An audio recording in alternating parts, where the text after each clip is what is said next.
Franck Ferrand sur Europe 1, au cœur de l'histoire. Et ça y est, Franck Ferrand s'est installé au micro d'Europe 1, prêt à nous raconter une nouvelle histoire, mais toujours à sa manière. Bonjour Franck. Bonjour Julia, bonjour à tous. Les archives d'autrefois, vous savez, sont bourrées d'aventures extraordinaires qui dorment bien tranquillement en attendant qu'on les ressuscite. Eh bien, j'aimerais dans les semaines qui viennent en extraire quelques-unes comme ça de temps en temps pour vous faire toucher du doigt ce que pouvait être la vie de nos ancêtres. Alors pour commencer, vous nous proposez le cas d'un jeune homme enfermé sur lettres de cachet et qui va passer sa vie derrière les barreaux. Oui, et ce sera pas faute de s'évader un certain nombre de fois, vous allez le voir. Surtout, nous allons profiter de son cas pour évoquer les redoutables lettres de cachet. En quoi consistaient ces documents, qui pouvait les utiliser, à quelle fin? Autant de questions que nous allons poser à Claude Quetel. Et nos auditeurs, je le rappelle, peuvent se rendre sur le site internet d'Europe 1 afin de vous poser eux aussi leurs questions. Mais oui, ils sont les bienvenus, évidemment. En attendant, je vous propose de nous pencher sur le destin singulier d'un certain d'Henri dit Latude.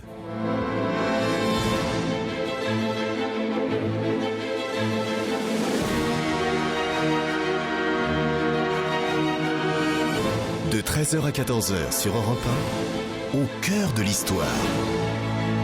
Franck Ferrand.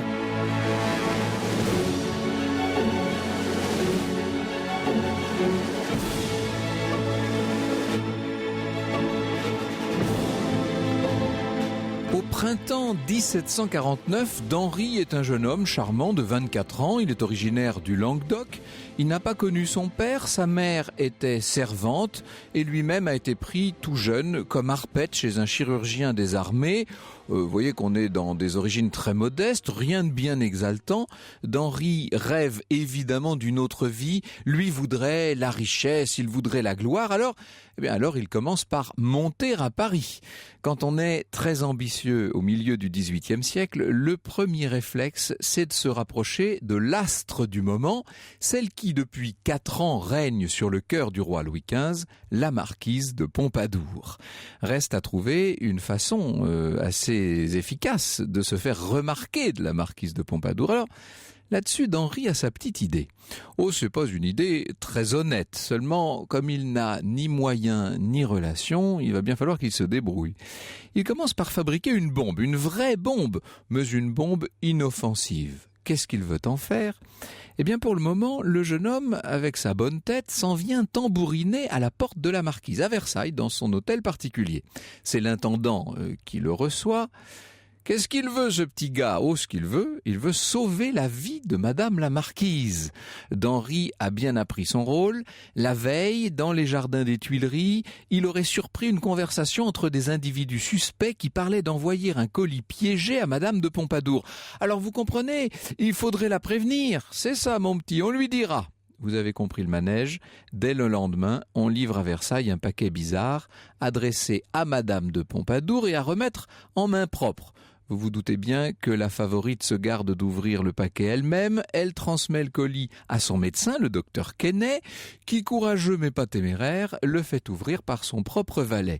Verdict, il n'y a pas là-dedans de quoi tuer une mouche. Seulement de petites ampoules, à l'époque on appelle ça des larmes bataviques. En fait, ce sont des accessoires de théâtre. Vous savez, ce sont des ampoules d'air. Et quand vous... elles sont vides d'ailleurs, l'ampoule, l'intérieur est vide. Et ce qui fait que quand vous cassez le bout de l'ampoule, ça crée par dépression une petite détonation. Bon, en temps normal, Madame de Pompadour aurait sans doute souri. Seulement, il se trouve qu'on n'est pas en temps normal.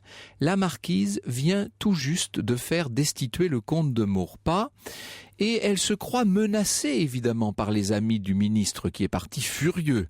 Aussi prend-elle au sérieux la moindre alerte. Et ça, d'Henri ne pouvait pas le deviner. Disons que sa bombinette ne pouvait pas plus mal tomber.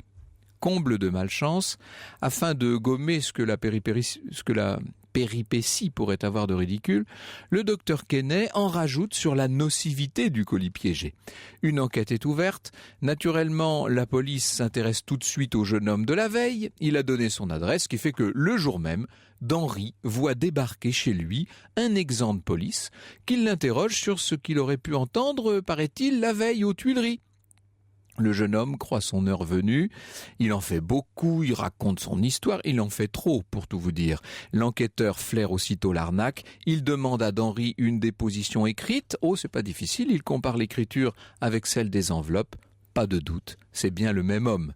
Le filou est arrêté dans la foulée, transféré à la Bastille sous le coup d'une bonne lettre de cachet. Et je vous l'ai dit, dans la deuxième partie de l'émission, nous allons voir ce que sont exactement ces lettres de cachet. Le pauvre garçon se mord les doigts, il n'avait pas envisagé les choses de cette façon. Pour lui, ce sont les gros ennuis qui commencent. Alors pendant les 6 premières semaines, d'Henri garde le silence, un silence qui au passage accrédite la thèse du complot. Et puis, il passe aux aveux devant le lieutenant général de police. Tout ça, dit-il, n'était qu'une mise en scène, histoire de se faire remarquer. Les aveux du coupable sont transmis au roi en personne. Ben oui, parce qu'après tout, il y va de la sécurité de Madame de Pompadour. Manque de chance pour d'Henri. Louis XV ne croit pas un traître mot de cette histoire de mise en scène. Si ce garçon est fou, qu'on le maintienne sous les verrous, dit-il. Et voilà notre jeune ambitieux pris à son propre piège. Il va devoir se faire au strict régime de la Bastille. À longueur de lettres, d'Henri se plaint de la nourriture, de la saleté. Or, à qui se plaint-il ? À Madame de Pompadour. Pour avoir la paix, celle-ci le fait transférer à Vincennes, autre prison d'État, au régime peut-être un petit peu moins sévère. D'Henri attend, il continue d'écrire des lettres et finalement il décide de faire le mur. Ça se passe au cours d'une promenade en plein air. d'Henri parvient à s'éloigner un petit peu des 2 gardiens. Il se dirige vers la sortie. Une sentinelle est là qui garde l'issue. Le fugitif fait semblant d'être essoufflé. « Avez-vous vu monsieur de Saint-Sauveur » demande-t-il. « Je le cherche partout. » Et avant que la sentinelle ait eu le temps de dire ouf, il a franchi la porte. 30 pas plus loin, deuxième sentinelle. « L'abbé de Saint-Sauveur, je cherche monsieur de Saint-Sauveur, vous ne l'auriez pas vu ?» La sentinelle fait non de la tête, elle livre le passage. Cette fois, d'Henri est dehors, il est libre. Pour combien de temps, c'est une autre histoire.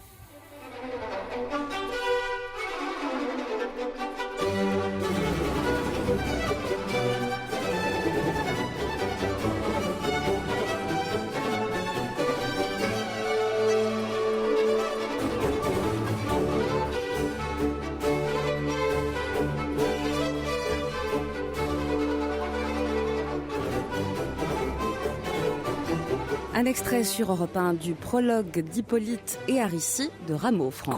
Court extrait. Très court extrait. d'Henri attend la tombée de la nuit pour entrer dans Paris. Il file se réfugier chez une petite lingère de ses connaissances qui l'accueille volontiers. Il est jeune, il est charmant, il est en fuite.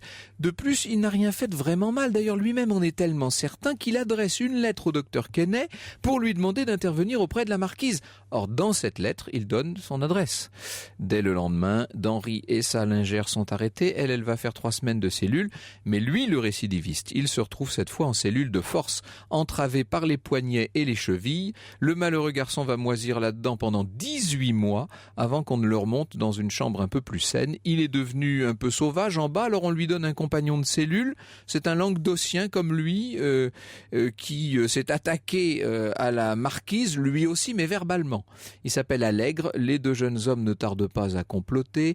Ils vont commencer par bombarder le lieutenant général de suppliques. Et puis, alors à force d'user de l'encre et du papier, on finit par les en priver, ce qui fait qu'ils vont écrire avec leur sang sur des chemises. Un beau jour, les 2 lascars se font doux comme des agneaux. Ils changent complètement d'attitude. Alors, vous allez me dire, ça cache quelque chose, évidemment. d'Henri et Allègre préparent un coup. Ce coup, ça va être l'évasion la plus célèbre de toute l'histoire de la Bastille. Les 2 amis ont compris que la seule issue possible, c'était la cheminée de leur chambre. Seulement, cette cheminée est obstruée par des grosses barres de métal qui sont fichées dans la maçonnerie. Il va donc falloir, avec une sorte de poinçon qu'ils ont fabriqué tant bien que mal, il va falloir arriver à enlever les barres en question petit à petit. Ils ont également réussi à tresser des échelles de tissu, de drap. Et pendant 2 ans, il se prépare à cette évasion. Et le soir du 25 février 1755, d'Henri se glisse le premier par le conduit de la cheminée. Il arrive à sortir les objets, les vêtements dont les 2 complices auront besoin. Et puis Allègre le rejoint là-haut grâce à l'échelle de corde. Tous 2 vont se faufiler comme ils le peuvent jusqu'à une corniche. De là, ils lâchent la plus grande échelle de corde. Ils arrivent à descendre jusqu'à un fossé du château. C'est très dur. Hein. L'eau dans le fossé est glaciale. On est au mois de février, je vous l'ai dit. Ils vont devoir se cacher dans cette eau glaciale pendant des heures. Finalement, ils arrivent néanmoins à passer jusqu'à la fosse voisine, puis jusqu'à un talus. rue jusqu'au faubourg. Ça y est, ils ont réussi. Cette fois, ils sont libres.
Un extrait sur Europe 1 du 3e mouvement de la 40e de Mozart, Menuetto.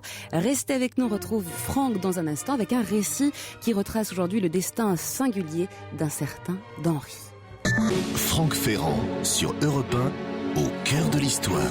Avec un récit sur Europe 1 qui nous relate aujourd'hui le parcours d'Henri et Allègre, les deux évadés de la Bastille, Franck. Oui, ils sont en cavale, ils ont trouvé refuge grâce à des amis chez les concierges de l'abbaye de Saint-Germain-des-Prés.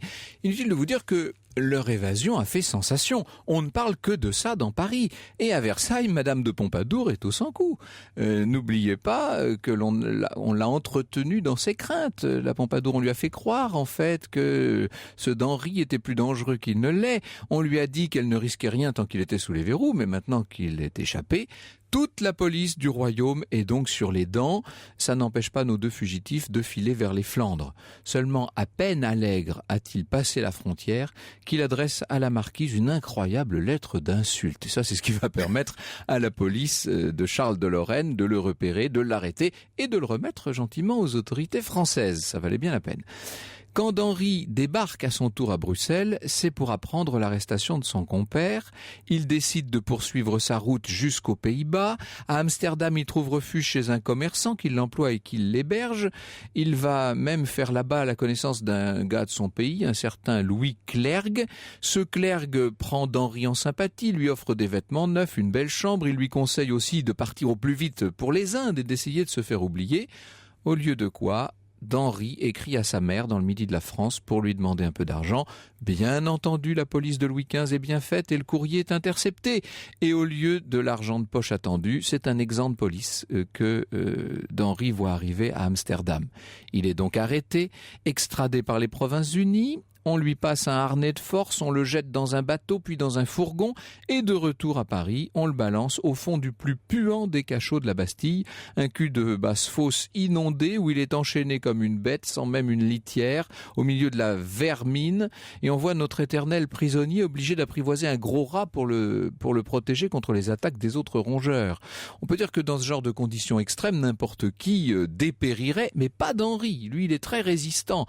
Il a eu l'idée, avec le temps, d'aplatir de la mie de pain. On lui donne un peu de pain et d'eau. Il aplatit de la mie de pain pour en faire une sorte de parchemin, et avec une arête de poisson trempée dans son propre sang, il rédige un premier mémoire sur la réforme des règlements militaires. Vous imaginez un peu.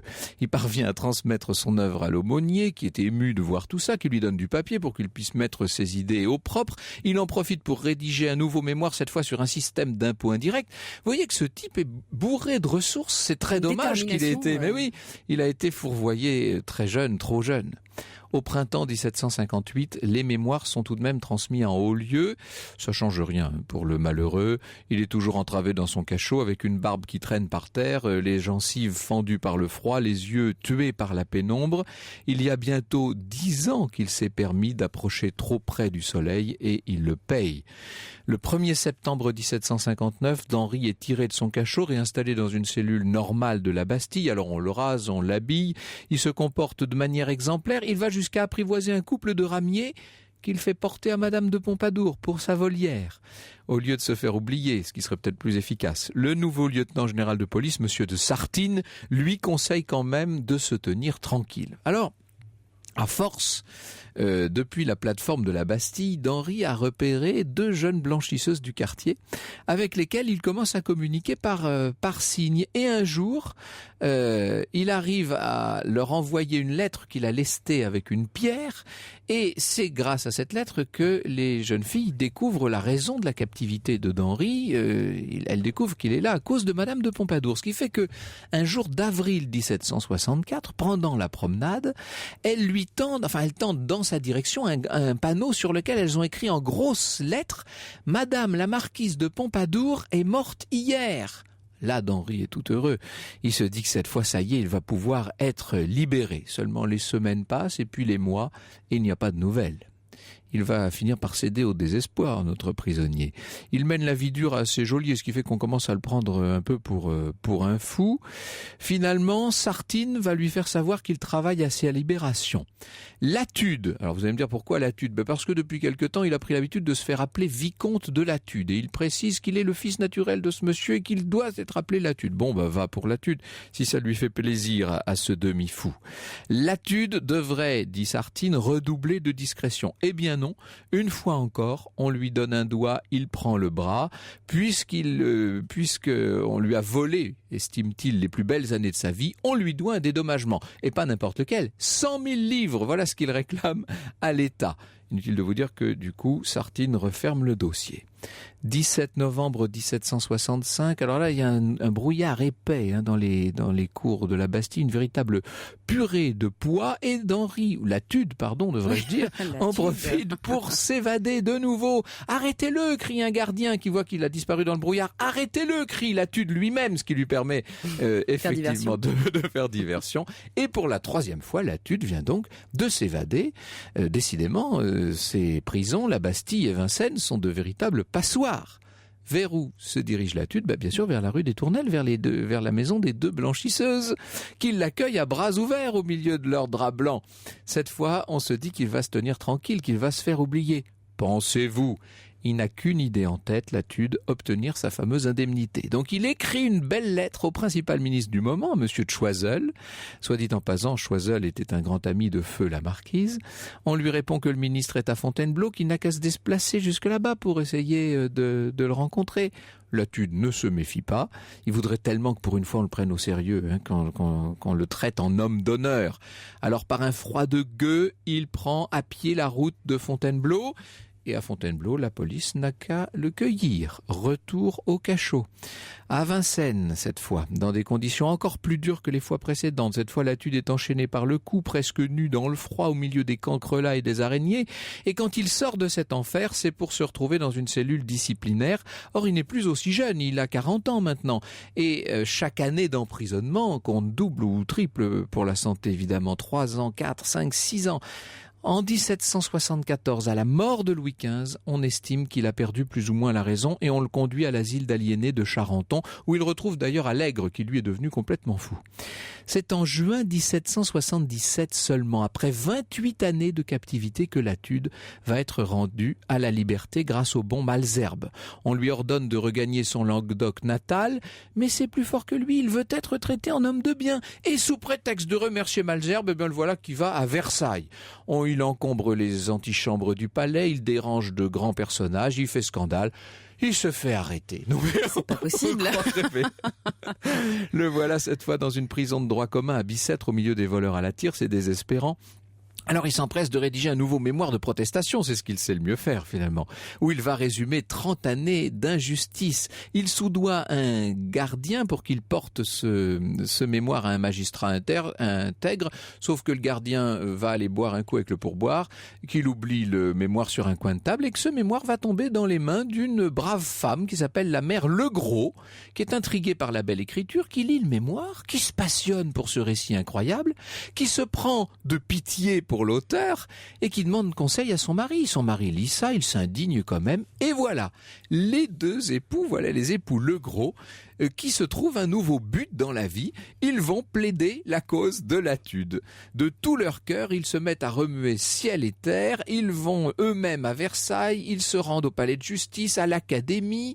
Le plus fort, c'est qu'ils vont réussir. Madame Legros parvient à intéresser la reine Marie-Antoinette personnellement à cette histoire. Et enfin, le 24 mars 1784, 35 ans après sa mauvaise blague, le soi-disant vicomte de Latude est libéré. Mieux que ça, Louis XVI lui accorde une pension et il lance à son profit une souscription à laquelle s'empressent d'adhérer les plus grands noms du royaume. En 1789, dès le 15 juillet, dès le lendemain de la prise de la Bastille, Latude est là sur les lieux pour assister à la démolition de la célèbre prison. Il demande à la Convention une pension qui lui est refusée. Elle lui sera donnée plus tard par l'Assemblée législative. Et en 1793, Latude ira jusqu'à intenter un procès aux héritiers de la marquise de Pompadour, procès qu'il gagnera du reste. Il ne mourra qu'en 1805 sous l'Empire, désormais riche et connu. La richesse et la notoriété, après tout, vous vous rappelez, c'était bien les buts qu'il s'était fixés quand il était tout jeune et qu'il était arrivé à Paris.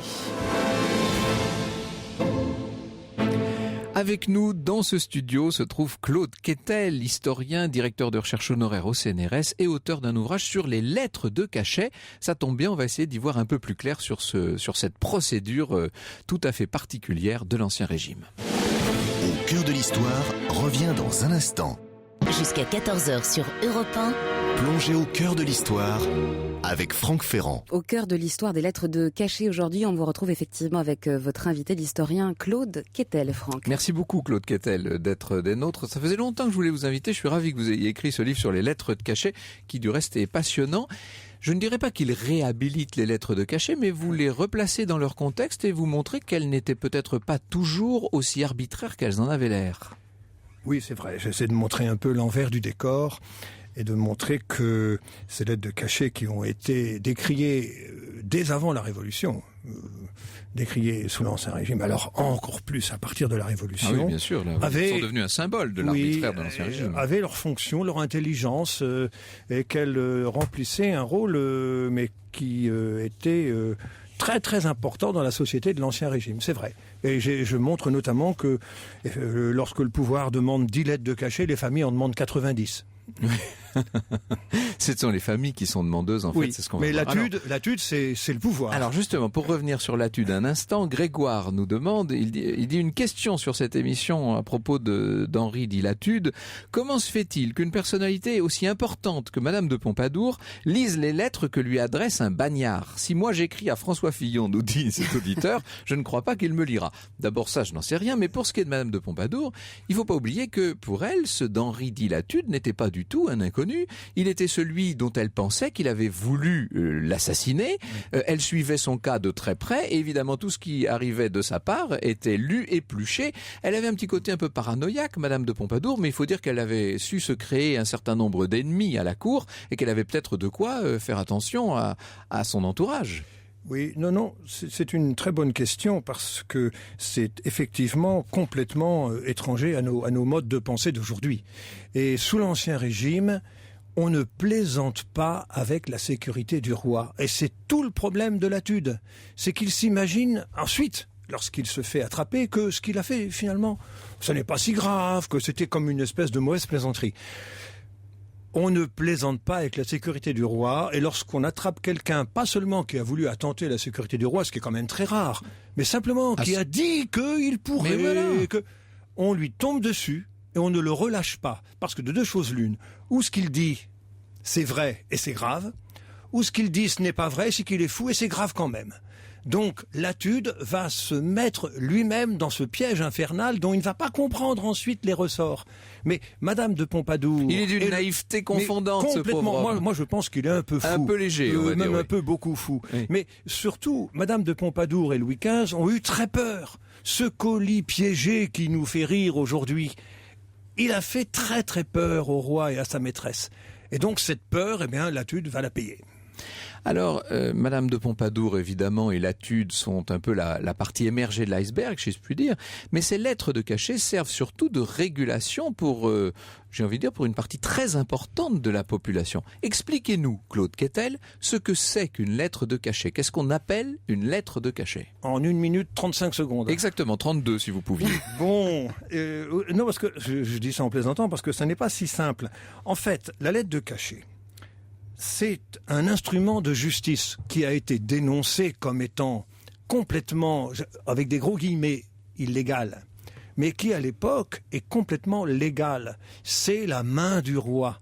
Le Faut roi... pas oublier que la justice sous l'Ancien Régime vient du roi. Mais voilà. Qu'il y a une justice déléguée qui Voilà. donc est donnée à toutes sortes d'institutions, Voilà. mais qu'il y a aussi une justice retenue. Et cette justice retenue fait que le roi en dernière instance peut statuer sur tout sujet et donc qu'il peut ordonner l'arrestation évidemment de n'importe qui. Voilà, donc lorsque le roi lance une lettre de cachet, il est dans son devoir et dans sa mission sacrée C'est ça. de détenteur de tout pouvoir. Alors, ça, c'est le côté, donc ça n'est pas une espèce d'acte C'est pas de la tyrannie. de tyran oriental. Par contre, alors, on va dire, oui, mais alors, est-ce que c'est tout ça est très juste? Alors, effectivement, lorsque Louis XIV fait arrêter Fouquet, ça n'est pas très juste. Ça c'est un cas politique, mais c'est très rare comme vous le dites en fait. Quelques pourcents, Voilà. quelques pourcents, 80, 90%, ce sont les familles. On est à une époque où la famille est très élargie, elle a un sens aigu de son honneur et pas seulement les familles de gens très riches ou de nobles. Et lorsque l'un de ces membres se met à dérailler, commence à faire des bêtises, risque d'entrer dans les mains de la justice. On demande une lettre de cachet C'est-à-dire la au famille, roi. souvent c'est le mari ou le beau-père ou enfin etc. Oui, ou Enfin, le père, enfin celui qui tient un petit peu l'honneur de la famille, mais des fois toute la famille, et puis des fois tout le village. Donc et on le curé demande signe. au roi de faire arrêter ou de faire emprisonner une personne parce Voilà. qu'elle risque de faire des dettes ou parce qu'elle a eu un comportement Oui, erratique. Et parce que si la lettre de cachet n'est pas infamante, elle n'est pas considérée comme infamante, en tous les cas bien moins que la Qu'une justice. condamnation. Donc oui. en fait, l'argument des demandeurs de lettres de cachet à 90% donc des familles, donc pas le pouvoir qui accorde mais qui n'est pas demandeur, c'est de dire mais alors on veut surtout éviter à la famille le déshonneur d'un procès, et d'un procès qui à l'époque est le déshonneur total. Et d'ailleurs, les procès d'autrefois, ça se termine plus souvent par le bûcher que par un mois de prison. Oui. Quand vous dites les familles, ce sont donc de bonnes familles. Ce sont rarement des gens très modestes qui vont aller demander au roi l'incarcération de leur beau-fils ou de leur belle-fille. Ah, ça peut aller tout de même jusqu'à de petits artisans. Oui. Alors, quand même, il faut quand même avoir un certain statut social. Pignon sur rue, comme on dit. Petit pignon sur une petite rue. Mais tout de même, ça n'est pas réservé aux grandes familles. Mais alors le roi, évidemment, lui ne peut pas savoir ce qui se passe, donc il envoie des enquêteurs, il fait faire une enquête tout de même. Oui, alors ce que j'ai essayé de montrer dans mon travail, c'est que, quoi qu'on ait pu dire au moment de la Révolution, et ensuite, et même peut-être encore jusqu'à aujourd'hui, c'est que ces enquêtes sont faites très sérieusement. Voilà, ça c'est très important. Vous nous dites la police de Louis XIV ou Louis XV, par exemple, est très bien faite. C'est une police intelligente.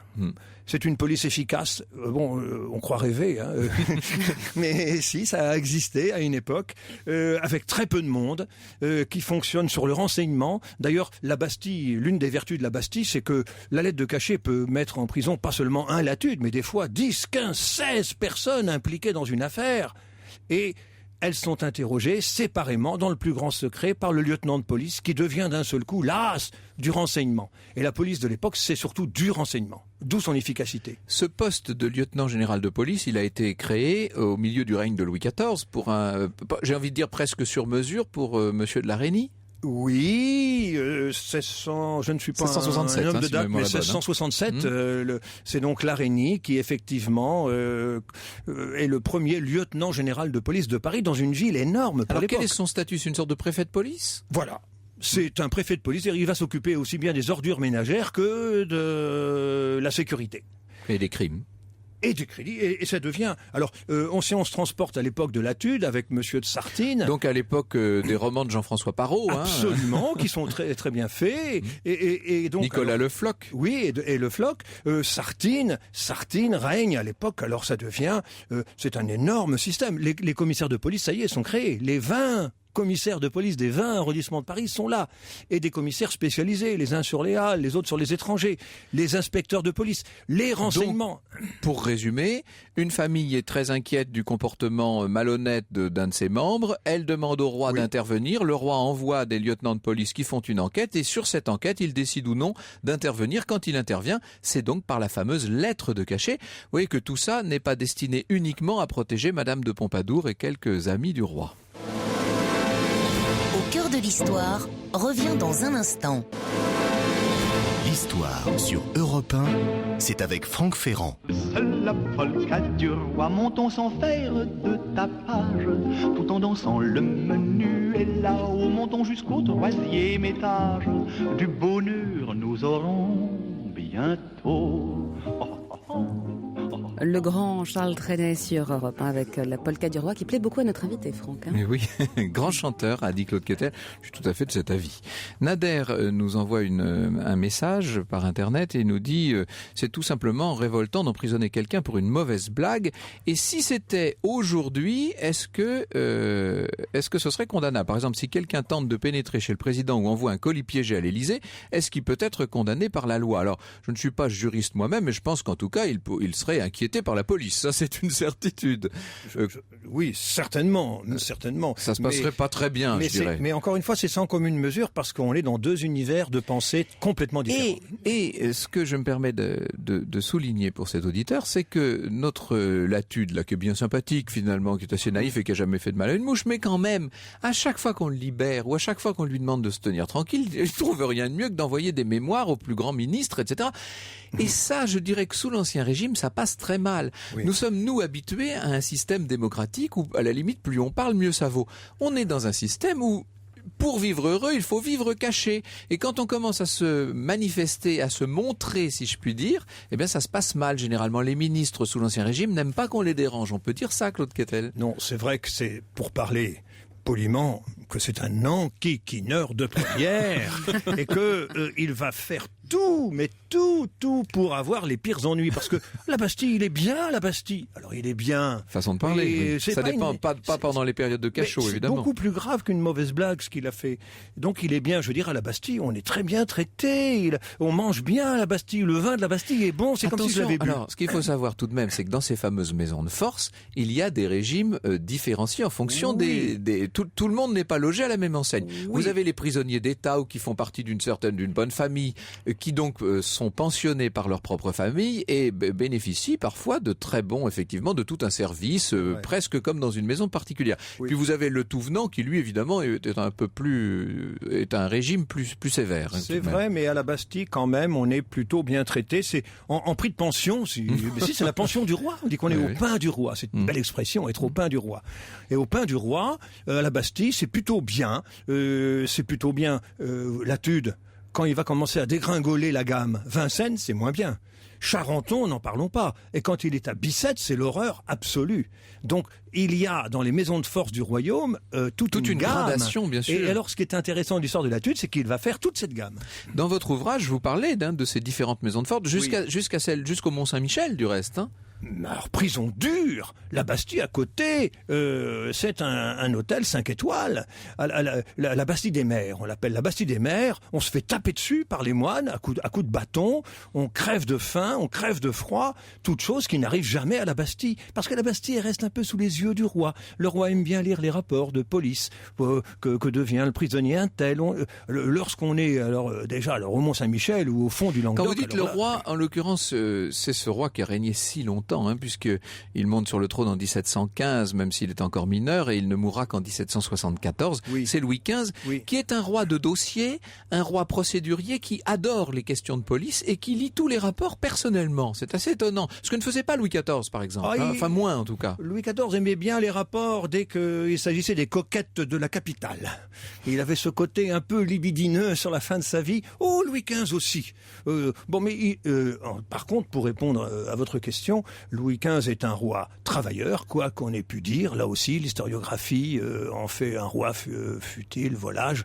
Non, c'est un roi travailleur et qui lit tous les rapports, effectivement, du lieutenant général de police. Il y a à l'époque ce qu'on appelle le fameux cabinet noir qui ouvre le courrier. Hein. Donc ça, évidemment... Oui, alors bien sûr, il n'y a pas que les rapports de la... Enfin, ça fait partie quand même du travail de la police. Mais ce que je veux dire, c'est que à cette époque-là, la police est faite beaucoup sur le renseignement. D'ailleurs, ça, c'est encore une grande différence par rapport à aujourd'hui. Oui. Pour revenir à l'époque de on préfère prévenir que guérir, en quelque sorte. Hein. Voilà. La moitié du budget de la police est consacré au renseignement. Il y a des mouches, c'est-à-dire des indicateurs partout. Voilà, c'est un très joli mot qui a donné mouchard d'ailleurs. Mais 50% du budget de la police va aux mouches. Et donc effectivement, et pas seulement sur Paris, sur l'ensemble du royaume. Et donc il y a une police très bien renseignée qui peut agir donc d'abord avec l'aide de cachet. Puis quand l'affaire est grave, la lettre de cachet ne se substitue pas à la justice. Si l'affaire est trop grave, on envoie le gibier de potence à la justice. C'est une mesure plutôt de prévention. La Révolution va tout bousculer, évidemment. Elle va arrêter tout ça. Elle va supprimer les lettres de cachet. Moderne, en quelque sorte. Parce qu'on va arriver à la peine de prison afflictive. À l'époque, la peine de prison afflictive n'existe pas. Afflictive, c'est-à-dire infamante, en quelque sorte. Voilà, Monsieur Ferrand vous envoie, si vous avez le choix entre le gibet et les galères. Mais vous ne pouvez pas être condamné à de la prison, à de la peine de prison. C'est la Révolution qui va changer tout ça, et cette peine de prison va être à temps, ce qui n'était pas le cas de la lettre de cachet. C'est très très important ce que vous nous racontez, c'est-à-dire que sous l'Ancien Régime, la prison n'est pas considérée comme une peine, elle est une sorte de mise à l'écart pour éviter la peine. C'est de la prison préventive en attendant d'être jugé, mais ça n'est pas une peine afflictive. Ça, c'est une invention du code pénal napoléonien. Vous avez encore beaucoup de travail, Claude Quetel, parce que voilà ce que nous dit par exemple Patrick. Finalement, ces fameuses lettres de cachet, nous dit-il, avaient la même fonction que les hôpitaux psy de l'ex-URSS. Je sentais ça venir. Je sentais une question comme ça venir. Moi, il me faut 20 minutes au moins. Non, mais en tout cas, ce que vous nous faites bien comprendre, c'est qu'on n'est pas du tout dans cette opération programmée d'enrégimentement d'un peuple, en fait. Non, pas du tout. On est plutôt dans ce qu'on appellerait, alors avec tout le paternalisme que ça suppose, mais une gestion de bon père de famille. C'est plutôt ça l'idée. Hein. Lorsque Voltaire condamne les lettres de cachet dans ses écrits, il demande une lettre de cachet contre une voisine, Madame Travers, rue de Vaugirard, qui l'empêche de dormir. La lettre de cachet est complètement intégrée au mode de vie de l'époque. C'est amusant comme cette affaire fait réagir nos auditeurs. Farouk nous fait remarquer, ça va vous faire plaisir, qu'après tout, aujourd'hui encore, par le biais des fameuses gardes à vue, l'État bénéficie encore du droit de priver temporairement un citoyen de sa liberté, après tout. Moi, je pense que la comparaison est un peu difficile. Je pense que si la lettre de cachet existait encore aujourd'hui, on en entendrait parler beaucoup plus. Ça ferait du bruit, non seulement en France, mais à l'étranger.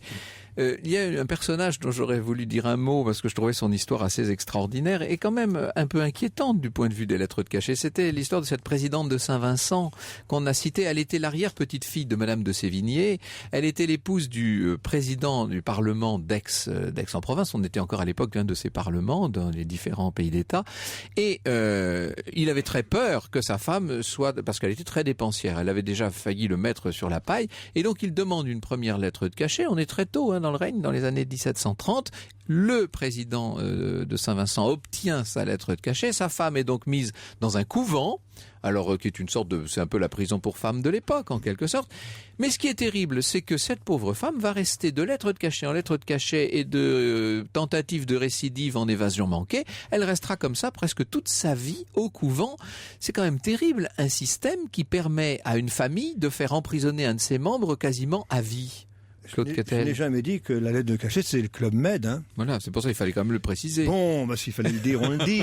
Mais à part quelques cas comme celui que vous évoquez, où on pourrait un peu discuter sur la validité de la lettre de cachet, la plupart du temps, les clients des lettres de cachet sont tout ce qu'on veut, sauf des petits seins. Réhabilitation donc d'une institution tellement décriée de l'Ancien Régime. Les lettres de cachet, une légende noire, c'est l'ouvrage de Claude Quetel aux éditions Perrin.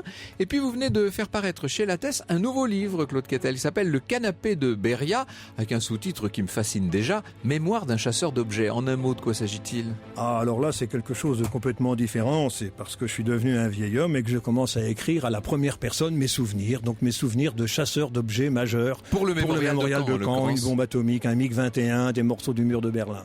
Le canapé de Beria, c'est donc édité chez Lattès.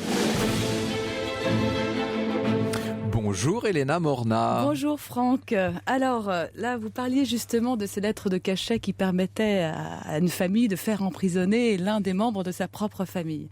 Eh bien, figurez-vous qu'il n'y a pas si longtemps encore, un homme, puisque ce sont souvent les œuvres des hommes, pouvait empêcher sa femme de travailler, voire d'obtenir un compte en banque. Vous qui êtes fort en date, est-ce que vous connaissez la date à laquelle les femmes ont pu travailler sans obtenir le consentement de leur mari? Oh, je dirais que c'est après la Première Guerre mondiale, Oui, probablement. même un peu plus tard. Fin de la Seconde Guerre mondiale. Milieu des années 60. C'est incroyable ce Depuis que vous nous dites. 1965 seulement, les femmes ont la possibilité de travailler sans demander l'autorisation de leur mari. Que s'est-il depuis? C'est incroyable. Depuis?